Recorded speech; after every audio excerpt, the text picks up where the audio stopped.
The Great Resignation is still underway as millions of people are quitting their jobs for more money, more flexibility, and more happiness. According to a new report published by Jones Lang LaSalle, only 48% of the workforce believes their company is a great place to work today. 69% of office workers believe hybrid work will be fundamental to retain the workforce in the future. For more, I want to bring in Cynthia Kantor. She is the Chief Client Value and Growth Officer for Jones Lang LaSalle, a global commercial real estate services company. Thanks very much for being with us, Cynthia. So besides public opinion, why else is it important for employers to offer hybrid work? Well, it's just certainly good business.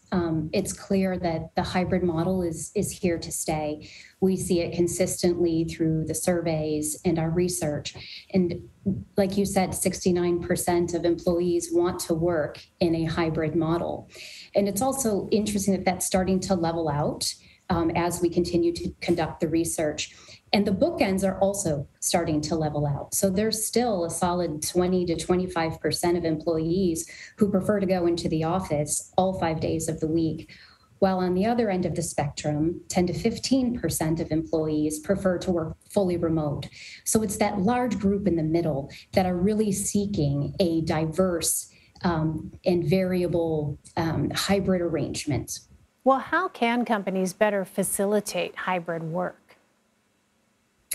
Yeah, well, there's a lot underway already. Our clients have been well into this by now with a variety of approaches on both sides of this, because remember, hybrid is both remote work at certain times and then also working in an office. On the home side, there are a variety of programs that our clients have, anywhere from providing lump sums that allow employees to procure office equipment, internet, ergonomic assessments. Some employers are just providing those services, as well as in deals and incentives for local services, meal delivery to their home, et cetera. So there's all kinds of things underway and being piloted right now.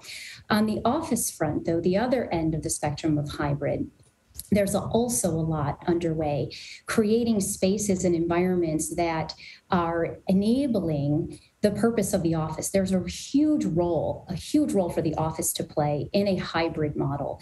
It's still a place where it's important to foster the human interaction, where people need to come together in teams to conduct joint work, shared work, creating together, delivering to clients, working together to deliver greater value to the clients. There's so much value that happens in that personal, physical interaction. There's also a health and well-being element to the role of the office. We're seeing also come through our research a growing interest in creating boundaries between personal life and work life, and a move back to using the office as a way to delineate and control the migration of the workday into those late evening hours. So there's a lot underway here. Well, which groups have been the biggest advocates of hybrid work, and which groups do not support hybrid work, and why? Well, from a demographic standpoint, those from the research it's quite intuitive as well, that are most interested in seeking a hybrid arrangement are caregivers. And that's an enormous group of people, a very large and diverse group of people. There are parents of children, dual parents, single parents of children. There's also caregivers for ailing partners. There's caregivers for aging parents. It's a massive group of people. And it's important that hybrid comes to life, and those types of options are supported for people like that.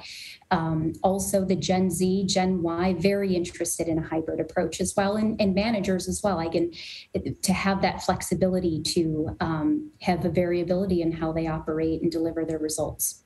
Really interesting to see these results. Cynthia Kantor. Cynthia, thank you. Thank you, Elaine.